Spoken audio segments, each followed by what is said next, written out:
Macam mana tak kena lah. Tak jadi lagi. Senang je buat kuih tu. Mak. Wah, selesa, Mak. Dah kenapalah budak-budak ni? Banyak yang tak kena bila berjauhan. Nenek, selamat Hari Raya. Tapi biarpun raya kali ini berbeza, Jomlah ambil gambar ramai-ramai. Aidilfitri masih terang di jiwa. Vivo. Bulletin 1.30 16 Mei bersama saya Nik Munira Nik Hassan. Tajuk utama tengah hari ini: Guru diseru perkasa pengajaran dalam talian. Ahli program Malaysia Rumah Keduaku yang terkandas di luar negara dibenarkan pulang esok.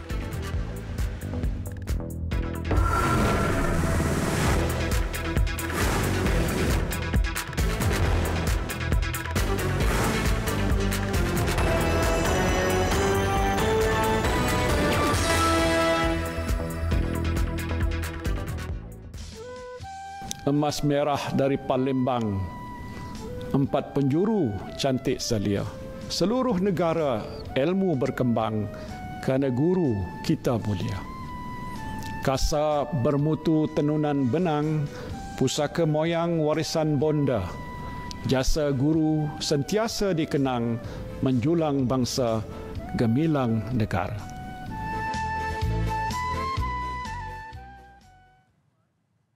Assalamualaikum dan salam sejahtera. Itu tadi pantun yang dilafaz Perdana Menteri Tan Sri Muhyiddin Yassin sempena Hari Guru yang disambut hari ini. Dalam putusan khas itu, beliau menyeru guru di negara ini mendalami kemahiran pengajaran secara dalam talian atau pembelajaran berpengkalan di rumah. Perubahan itu katanya seiring kebiasaan baru dalam bidang perguruan masa kini, ekoran penularan wabak COVID-19. Bertemakan berguru demi ilmu, bina generasi baru, sambutan Hari Guru tahun ini menekankan peranan penting guru dalam memperkasa ilmu pengetahuan dan membina generasi baru seiring dengan falsafah pendidikan kebangsaan. Dalam tempoh Perintah Kawalan Pergerakan PKP dan Perintah Kawalan Pergerakan Bersyarat PKPB, Perdana Menteri menzahirkan penghargaan kepada guru yang melakukan pengajaran dalam talian. Guru menggunakan pelbagai kaedah lain untuk berhubung dengan pelajar. Ramai yang menggunakan aplikasi dalam talian seperti Google Classroom, Cikgu Tube dan Zoom untuk melaksanakan pembelajaran di rumah atau home-based learning. Tidak kurang juga cikgu yang menggunakan WhatsApp dan Telegram. Dan saya diberitahu ada juga cikgu yang menyampaikan latihan sukan secara online. Katanya beliau menyedari wujud kekangan dalam melaksanakan pembelajaran dalam talian di rumah kerana tidak semua murid mempunyai akses internet selain tidak memiliki peranti yang sesuai. Sementara itu, Tan Sri Muhyiddin berkata, tarikh pembukaan semula sekolah akan dimaklumkan sekurang-kurangnya 2 minggu sebelum sekolah dibuka, selain turut bergantung kepada nasihat diberikan Kementerian Kesihatan KKM. Apabila sekolah dibuka nanti, untuk permulaan, kita berikan keutamaan kepada murid yang akan menduduki peperiksaan SPM, SVM, STPM dan STAM untuk ke sekolah dahulu.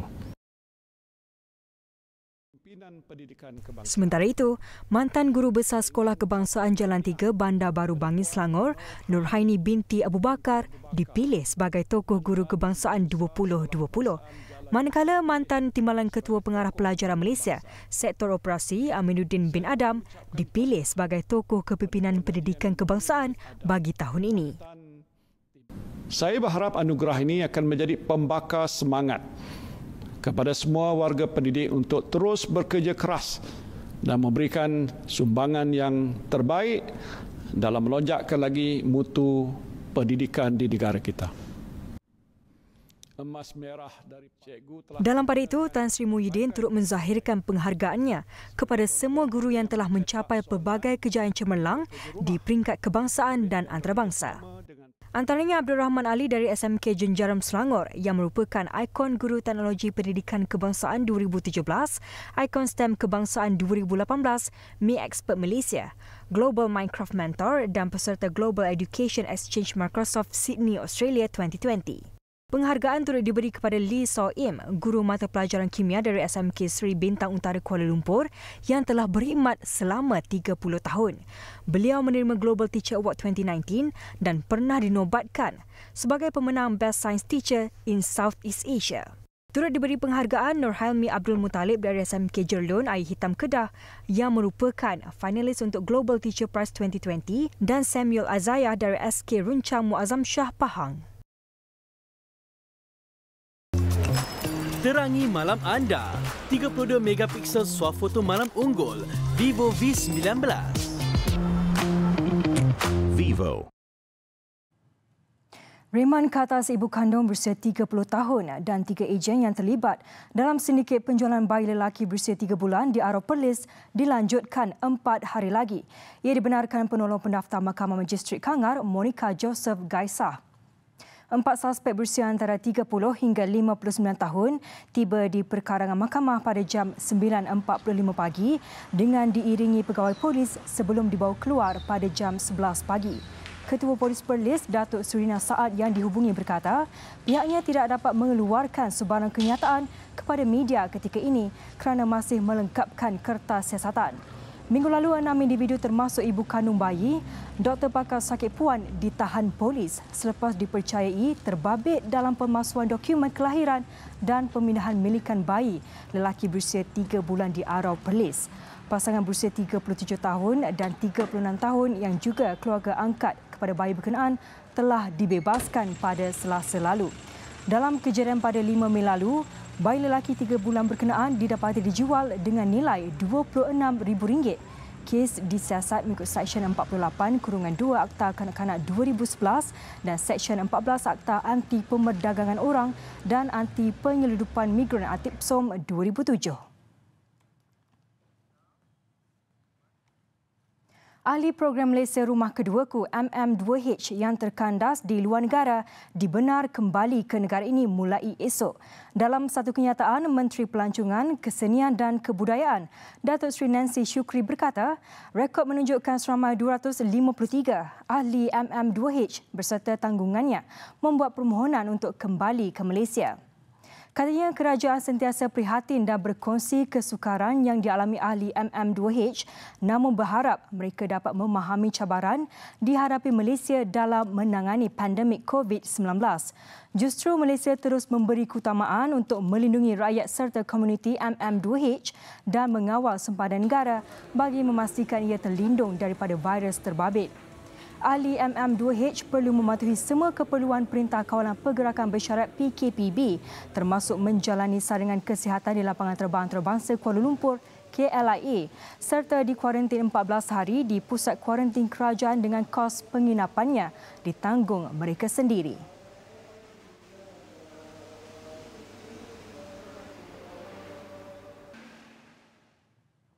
Orang awam yang ingin memasuki Sabah untuk tujuan urusan rasmi dan sebagai perkhidmatan penting perlu mendapatkan kebenaran daripada Jabatan Ketua Menteri dengan mengisi borang kelulusan khas secara dalam talian. Pengarah Kesihatan Sabah, Datuk Dr. Christina Rundi berkata, borang berkenaan boleh diakses melalui capaian di laman web. Penyediaan dokumen yang berkaitan dan keputusan ujian COVID-19 ujarnya akan melancarkan urusan kemasukan ke Sabah. Keperluan dan tempat kuarantin bergantung kepada penilaian ke atas tujuan kemasukan, risiko dan tahap kesihatan. Beliau berkata individu yang ingin memasuki Sabah juga dinasihat supaya menghubungi Pusat Kesiapsiagaan dan Tindak Cepat Krisis Kebangsaan CPRC dan Jabatan Kesihatan Negeri Sabah. Selain menasihatkan semua individu yang balik ke Sabah supaya sentiasa mengamalkan jarak sosial, memakai pelitup muka serta menjalani saringan gejala dan suhu badan di pintu masuk.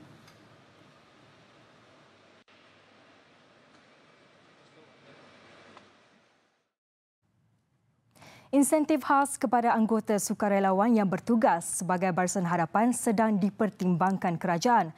Menteri di Jabatan Perdana Menteri Datuk Seri Muhammad Rizwan Mat Yusof berkata, sukarelawan terbabit termasuk Angkatan Pertahanan Awam Malaysia APM dan Jabatan Sukarelawan Malaysia Rela. Sukarelawan negara disifatkan wira yang tak didendang, yang turut bekerja keras tetapi tidak nampak pada mata kasar. Misalnya APM berfungsi ketika kecemasan, kemalangan dan bencana. Ketika ini, keanggotaan APM seramai 6,500 orang dan jumlah sukarelawan lain yang aktif dianggar 100,000 anggota. APM terlatih ditempatkan di pusat kuarantin dan jumlah kini mencapai hampir 1,000 anggota. Katanya kerajaan menggerakkan mereka untuk membantu orang awam dari pelbagai aspek termasuk menasihatkan serta menerangkan mengenai norma baru. Keputusan mengenai insentif itu dijangka diumumkan dalam masa terdekat sebelum Aidilfitri. Penggiat industri kreatif memohon supaya satu perbincangan diadakan antara kerajaan dengan wakilnya bagi memutamatkan sama ada sektor itu mampu beroperasi semula sekurang-kurangnya awal Jun ini. Cadangan dikemukakan 4 wakil industri yang turut menyuarakan kesediaan mereka mematuhi prosedur operasi standard SOP ketika tempoh PKPB. Cadangan dikemukakan dalam perbincangan secara langsung menerusi aplikasi Zoom semalam. Ia membabitkan Presiden Persatuan Penerbit Filem PFM Pan Shah, Presiden Persatuan Penerbit Malaysia PVTM Datuk Juri Latif Rosli, Pengarah Eksekutif MyDocs Lina Teo dan Presiden Persatuan Penerbit Filem Iklan Malaysia PPFIM Ku Kai Lai. Ketika ini industri itu terpaksa menanggung kerugian yang tinggi.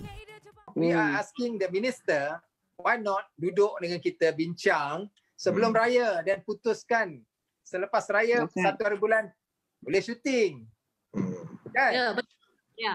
Terus kita kena bincang dulu, kita kena ada SOPs, kita kena ada guideline daripada penerbit pun kita kena buat persediaan kita kalau kita mula bersyuting. Tak boleh besok pun tak boleh kan kalau kita tak ada SOP yang right. Jadi jadi kami semua faham benda tu dan that's why I think ini adalah penting amongst us on one SOP that we could all agree on. It would be easier moving forward. So I hope that kind of makes it easier to work together with Finas and the ministry moving forward, that there's just kind of one vision for this. And I agree with Ku. I mean, this is the new normal.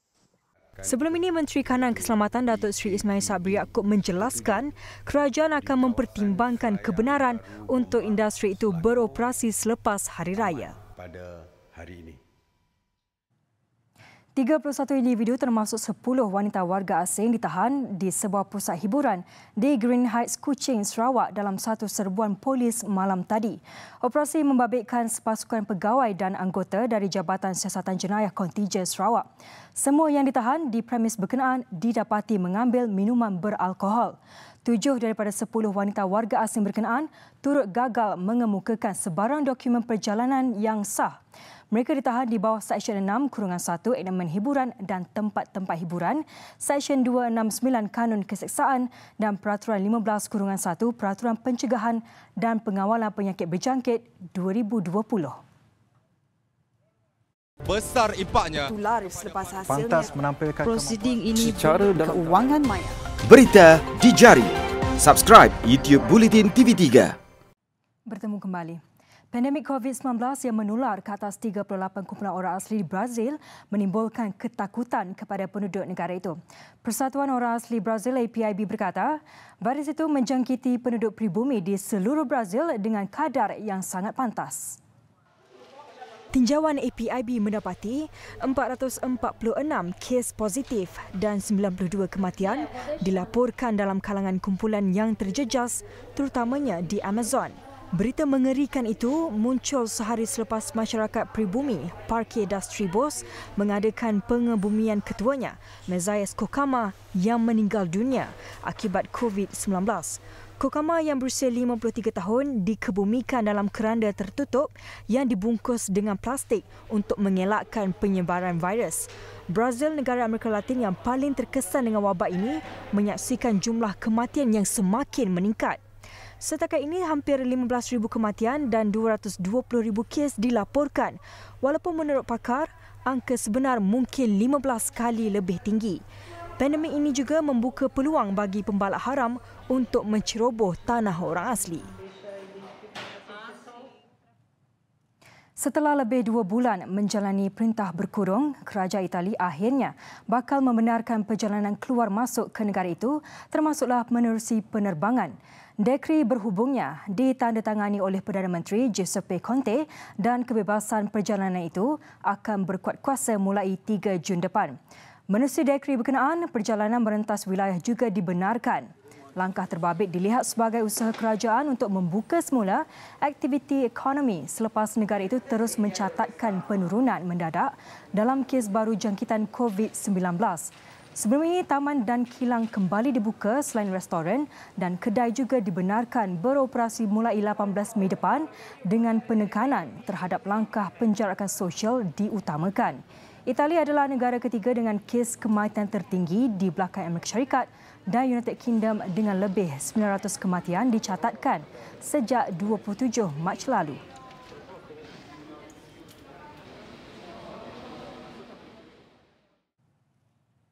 Beberapa masjid di Senegal mula dibuka semalam selepas kerajaan melonggarkan sekatan biarpun masih ada yang ingin kekal berada di rumah. Presiden Senegal, Macky Sall berkata, orang ramai boleh melakukan solat di Afrika Barat namun perlu mematuhi peraturan penjarakan sosial. Sementara itu, di ibu kota Dakar, ribuan jemaah ke Masjid Masa Ikul Jinaan iaitu antara masjid yang terbesar di Afrika Barat. Jurucakap masjid berkata, pihak jawatankuasa masjid menekankan aspek keselamatan seperti penjarakan sosial dan mencuci tangan.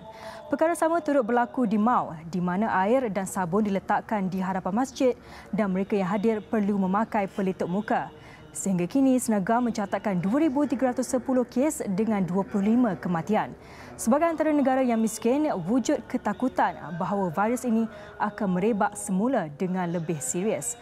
Beberapa institusi keagamaan masih tidak dibuka termasuk 2 masjid utama, Dakar Grand dan Sheikh Umar Foutiyou. Sekolah dan sempadan turut ditutup selain larangan perjalanan dan perintah berkurung pada malam hari.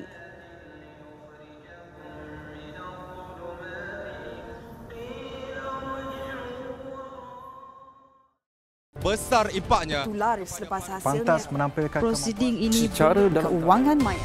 Berita di jari. Subscribe YouTube Bulletin TV3. Sukan.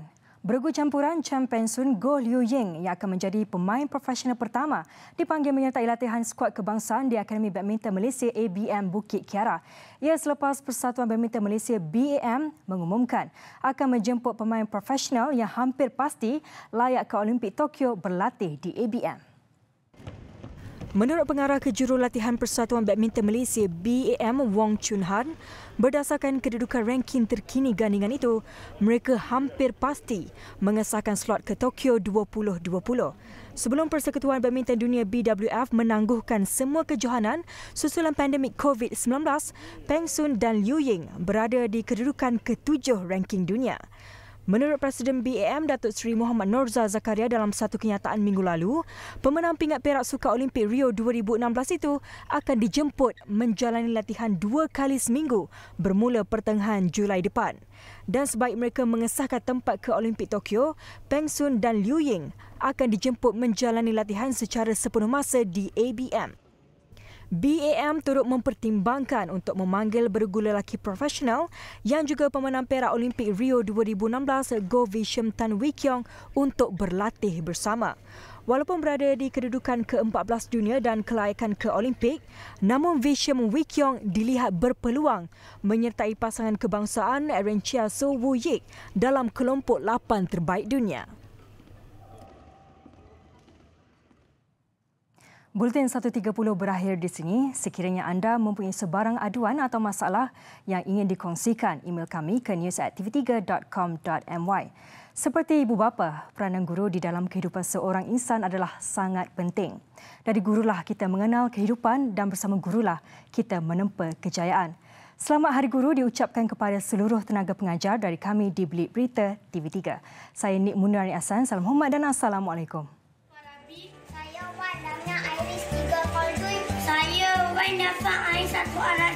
Ingin mengucapkan selamat berpuasa dan selamat Hari Guru kepada semua guru di SK Bandar Tun Razak 1. Terima kasih padamu cikgu dan